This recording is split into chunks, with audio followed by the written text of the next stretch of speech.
The brutal truth is that you are not prepared. Too many creators, in my experience, rush in the search of potential investors for their idea without thinking through several questions that we're going to discuss in this video. These are the most important questions you should expect to answer at that pre-seed friends and family starting point, where you have to prove to everyone in that audience, in that room that you're meeting with, and to yourself and the team behind you, that you know what you're doing. So we're going to go through each one of them, and I'm going to recommend some of the things you have to consider, both from the new content that I'm going to start producing from this beginning of the series about different stages of the investment, all the way through some of the videos that I've already posted on my channel that you can go and check out right after this one. Let's start with the first, kind of like a trifecta of the questions. What is the idea of the product or service that you're trying to provide? What problem are you trying to solve, and who is it for? Starting with the product itself, the big one that I've discussed in some of the prior videos is really thinking about this kind of like metrics of, are you creating a consumable or collectible product, right? Services, events, some of those other things, they're kind of like some sections of this apply. Reach out to me if you want to chat specifically how it applies to your events or your services. But specifically for the physical products and digital products, you kind of have to consider all of these criteria, because that will help you through the pitch. If you're developing a very much of a collectible product, from this matrix, you can see that the way to read it is, depending on the high and low aspect of that specific factor, like a margin, do you get a high margin, low margin, high volume, like high volume, low volume, dependence on you as a brand, is it high, is it low, and the exit strategy, can this product be completely subtracted away from you and can it still exist? As you can see from the collectible perspective, it's very hard to go and remove the product and detach it from the creator. It has a high dependency on you as a brand. And as in this kind of example, it might be a much harder pitch to land with the investor, because the investor will ask, okay, but if I would try to scale it beyond you, if I try to make it a $1 billion company, how can I make it happen if it's so attached to you? And you might just decide to retire tomorrow. This is one of those first considerations you have to take into account as you're trying to think through the product. The problem that you're trying to solve for is also important, because you kind of have to think back to yourself as a brand, right? Your creator content, does it educate, inform, entertain your viewer? Is it somewhere on this Venn diagram in the middle of all of these three, maybe closer to educate and entertain? You kind of like in this Mark Rober area, or maybe you're kind of like in this a lot of streamers and kind of like news websites and news channels today. Like, are you in this area? This is an important one to consider, because you have to articulate and explain, why do you think your current viewers or potential segments of the market that look like your viewer would actually be interested in this product? Because of the fact that your content addresses some of those needs, and if this product or service addresses some of those needs as well, you can kind of like create that correlation, and you can leverage the level of your education of the market as a justifiable reason why you think this is the place to go after. If you're going and venturing out to something completely different, if you're a cooking channel and all of a sudden you want to make skateboards, that's going to be a lot taller hill to climb. Not impossible. There might be reasons why you can succeed. Maybe that's your hobby and that's why you're an expert on it. You just never made a content about it.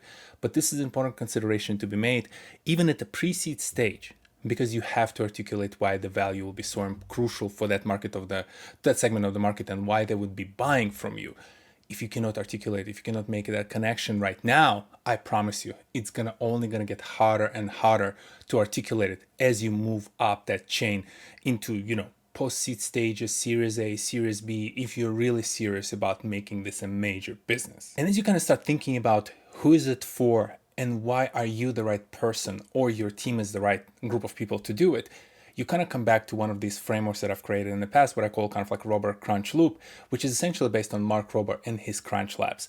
Mark Rober created this like perfect loop where his content is kind of like in this scientific educational space. If you've never watched it, essentially he makes highly entertaining videos, but they're highly educational because they're all based on real like physics laws that he explains. He articulates them pretty well. You kind of like, you hear that jingle, you know exactly that he's about to explain something important. he did a great job of creating this first kind of like a triangle of the content that would drive the value to the consumer. He would make the money, he would invest and make more content, invest it in more bigger content, get more money, and so on and so forth. And eventually he launched Crunch Labs, which is essentially a group of STEM toys that allows folks like my kids to go and assemble an interesting toy to play with. But in the process of assembling it and studying it, they watch Mark Rober content and they get smarter about some of this physics that are involved in that toy. And so all of a sudden he has this like $300-400 million business that now built around this toy that essentially feeds more and provides more of the same type of value to the consumers because they're getting entertained and they're getting educated. That makes even more money. He can make even crazier videos, launch satellites in space, build all sorts of crazy large machinery to support some of these videos. And then that provides additional value that supports more of his products. He can promote his products instead of someone else's business. Now he pretty much only promotes. I don't even remember last time I saw him advertise any other brand besides Crunch Labs, because Crunch Labs makes so much money for their brand right now. They don't need any outside sponsorship. For you, unfortunately, another brutal truth is that if you're trying to create a business, a service, or the type of events product that is outside of this kind of loop that cannot be connected directly to the type of value you provide, right, from educate, inform, or entertain, or you cannot link it together with some of your content, you cannot natively promote it in your content, I promise you, you're just creating a much harsher environment for yourself. Not impossible, but much tougher one to go and sell and develop and convince people to invest in. We're just talking about pre-seed right now, friends and family. Those are the folks who hopefully will ask these questions. If they don't, fine. But I promise you, the more sophisticated type of investor you're dealing with, the more it will be important for them to understand that you know what you're doing. And the way you explain it to them and prove to them that you know what you're doing is by the fact that you're prepared to answer some of these questions. From there, once you answer those questions, now we spoke about the product, we spoke about the audience, we spoke about why you are the right person to do it, we kind of move into more direction of the future, right? And now we talk about, okay, how much money do you need? What will you use it for? This question you really need to be prepared to answer. Don't roll into the meetings like that without knowing exactly how much money you need. It's not an abstract discussion. People will definitely, in some cases, offer you more. You should always stick to the number that you haven't planned, because that then supports your vision for the future, where you need to be able to articulate and say, okay, I'm here to raise 100K. I'm going to use that 100K to go and build the first several prototypes of this product and put it in this specific shop, right? Maybe you're selling it online through your shop. Maybe there are a particular set of stores that sells this kind of product or goods. So you need to have the plan. And this is where the vision for the future is important, because you should be able to articulate and say, okay, step one, we're going to have the product, we're going to have the molds created. Out of the molds, we're going to have a few prototypes. I'm going to place those prototypes with a few customers to see what it looks like. We're going to reserve some funds to go and maybe rebuild the molds or rebuild some of the things based on the feedback. And then we're going to have the final product. Once we have the final product, we're going to put it in this and this store. Plus, I'm going to promote it online. Okay, I'm promoting it online. The store is going sales. Assuming we're going to hit this level, we'll be ready to start developing the second product. So we'll need actually additional funds for that. But the remaining funds will be used to buy the inventory of the current product and feed it into the store. So we're going to expect this amount of revenue based on the price per unit, this amount of profit, and those money that we're going to start raising for the next product, we're going to invest, and we're going to follow the same trend, or we're going to go to these other stores. I know it's a lot off the top, but this is the kind of conversation, this is how confident you need to be in going through those conversations, in explaining and articulating every single step. You need to plan for them. You need to show that you know what you're doing. You need to demonstrate that. A lot of creators out there will walk into this not knowing what exactly they want. You being buttoned up to that level and be able to articulate all those numbers and know exactly what you want to do with these funds will put you in the stratosphere, in a whole nother level against anyone else who's raising funds. I promise you that. And then from then on out, you're essentially answering a couple of very important questions, right? How do you expect to pay me back, and what happens if it doesn't work out? The payback perspective gets a little bit interesting in the sense of loan versus equity at this stage, especially with friends and family. Unless you're very confident that this is going to work, equity is usually a little bit better, right? Yes, you're giving up portions of your company, but that distributes the risk. And basically the payout is, hey, you're going to own this portion of the company. We're going to continue to grow it. If things work out, this may be 10, 20, $50 million business, right? Whatever the projection might be. And you're going to own the portion of that. So that's going to be your kind of like income. And by the way, I'm planning to sell this company 5 years from now. at that particular price. So we hope that you're going to extract X number of millions of dollars upon that acquisition, right? If it's a loan, it gets a little bit more interesting in the sense of you have to think about the interest payments, you have to think about the payback schedules, you have to factor those payback schedules into the revenue of your company, because you don't want to run in red, right? Like if you say raise $200,000 and you now have to pay a couple of $1,000s to that person back every month for the next few years, you need to be able to factor it in into the revenue, and the fact that, hey, as the company grows, it needs to get to the revenue pretty fast. So I don't have to go in red and use the funds that I just raised to pay back the money. And plus, I'll still own the interest, if it makes sense.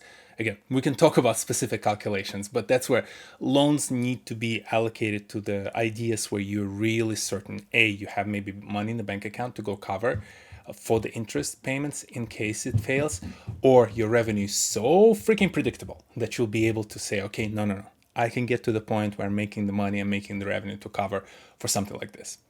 And when it comes to, hey, what happens if it doesn't work? That's a critical response in the sense of you need to have contingency plans, right? If you're creating the inventory and there's this product that's going to be created and maybe it's not going to be selling like hotcakes, can you at least liquidate all the remaining stock and raise enough money from that to just pay back the folks who are loaning you the money or who are investing in it, right? Like that's one of those better case scenarios in case the business idea failed. At least try in your best way to liquidate the assets of this new company to get to the point where you can pay back the investors, because this way they might be more inclined to work with you in the future because they know that, hey, this guy will try to do right by me.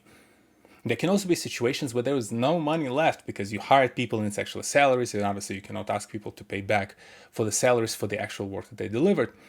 And at that point, this becomes a very transparent conversation about the risk. Hey, we're going to do those things. There won't be necessarily assets for me to liquidate to pay you back.